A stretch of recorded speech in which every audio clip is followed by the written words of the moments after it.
Sergeant Kaneza Christine na Koporo Nyiribambe Divine ni abakobwa bakiri bato babarizwa mu ishami rishinzwe kurinda umutekano wo mu mazi mu ngabo z'u Rwanda RDF.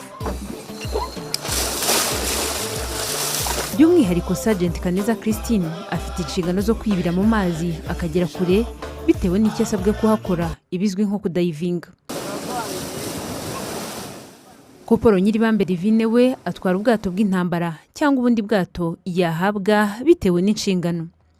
Aba banyarwandakazi bombi buri wese afite icyamuteye ishyaka ryo kwinjira mu ngabo z'u Rwanda. Kuze mbikunda ndetse kandi hari urugero rwiza twaboneyeho nagiye mbona mu rugamba rwo kubohora igihugu hari harimo abadamu ndetse bakoranaga akazi kabo na basaza bacu neza.